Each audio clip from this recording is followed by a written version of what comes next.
রাজ্যে প্রথমবার ক্ষমতা এসেছে বিজেপি। রাজ্যে ক্ষমতায় পালাবদলে উচ্ছ্বসিত বিজেপি শিবির।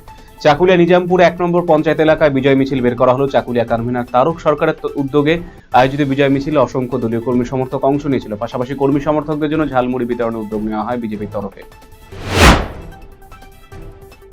মানিকচকের একাধিক নদী ভাঙন কবলিত এলাকা পরিস্থিতি পরিদর্শন করল বিজেপি প্রতিনিধি দল। দ্রুত জরুরি পর্যায়ে ভাঙন রোধের কাজ শুরু হয়, আশ্বাস বিজেপি মণ্ডল সভাপতি সুভাষ যাদবের।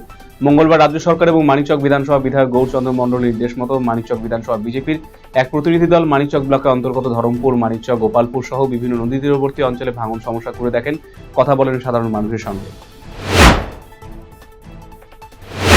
বিশাল নাট্যমেলা উদ্বোধনী অনুষ্ঠান উপলক্ষে পদযাত্রা অনুষ্ঠিত হল গাজলে। পদযাত্রা অংশ নিয়েছিল গাজলের বিভিন্ন বিদ্যালয়ের ছাত্রছাত্রী, নাট্যপ্রেমী মানুষজন। বিশাল নাট্য সংস্থা উদ্যোগে শুরু হচ্ছে নাট্যমেলা। এই উপলক্ষে গাজল বিশাল নাট্য সংস্থার সম্পাদক গদাধর রায় জানিয়েছেন, গুটি গুটি পায়ে তাদের বিশাল নাট্যমেলা 50তম বর্ষে পদার্পণ করলো। এদিন প্রদীপ প্রজ্বলন করে মঞ্চে অনুষ্ঠানের উৎসবের সূচনা করা হয়। মঞ্চে 50টি প্রদীপ জ্বালানো হয় 50 বছর পূর্তি উপলক্ষে।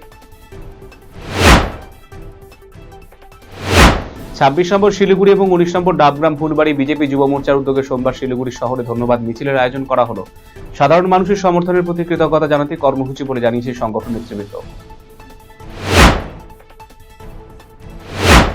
মঙ্গলবার বকেয়া বেতনের দাবিতে ফের উত্তাল রায়গঞ্জ পৌরসভা। বেশ কিছু কর্মীদের পৌরসভা ভবনের সামনে বিক্ষোভ দেখানো হয়। অবিলম্বে বকেয়া বেতন প্রদানের দাবিতে তারা এক্সিকিউটিভ অফিসারের সঙ্গে কথা বলেন। আন্দোলনকারীদের অভিযোগ, এক্সিকিউটিভ অফিসার তাদেরকে আপাতত কাজ থেকে বিরত থাকতে বলেছে, যা নিয়ে তীব্র অসন্তোষ তৈরি হয়েছে কর্মীদের মধ্যে।